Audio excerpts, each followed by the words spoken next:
এই মেজনাথ বউ, যাও ওকে ডেকে নিয়ে এসো। আমি যাব? আমি যাচ্ছি বড়, তুমি থাকো। ওই তো পেখম চলে এসেছে।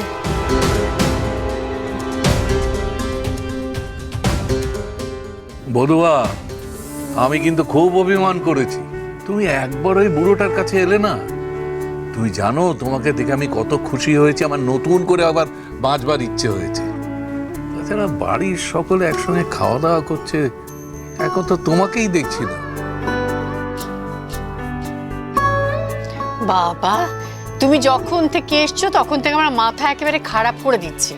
খালি বধুয়াকে ডাকো, বধুয়াকে ডাকো। পেখম আয়, আমার কাছে আয়। আয় নে, এখানটা বসতো, সবার সঙ্গে খাবি। না না বদি ভাই, আমি এখন খাবো না, আমি বরং সবাইকে একটু সার্ভ করে দিই। এই তো আমাদের পেখম ধীরে ধীরে আবার আগের ফর্মে ফিরে আসছে।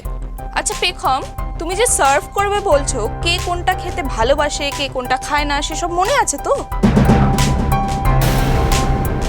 হা, কি মুশকিল, কেন মনে থাকবে না?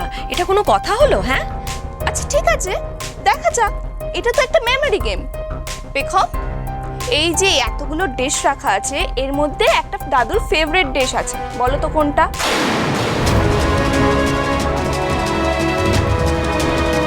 পেখমকে যাচাই করার যে টিপসগুলো মেজ বৌদিকে শিখিয়ে দিয়েছি, ঠিক সময় অ্যাপ্লাই করেছে।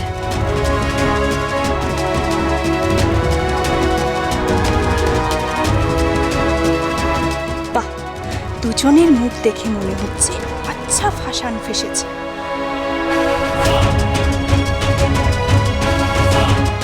কি গো পেখম, বলতে পারছো না?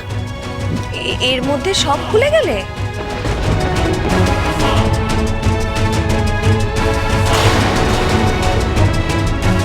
আবিরকেও বেশ স্থির লাগছে।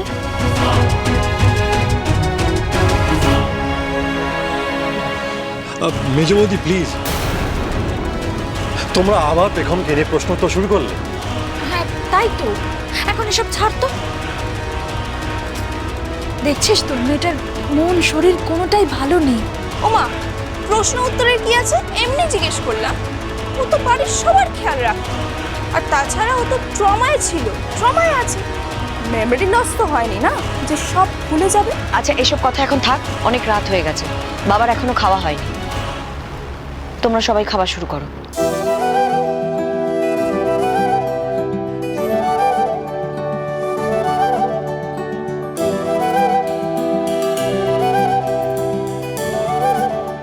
দাদু, লাউ চিংড়ি তোমার সব থেকে পছন্দের খাবার তো?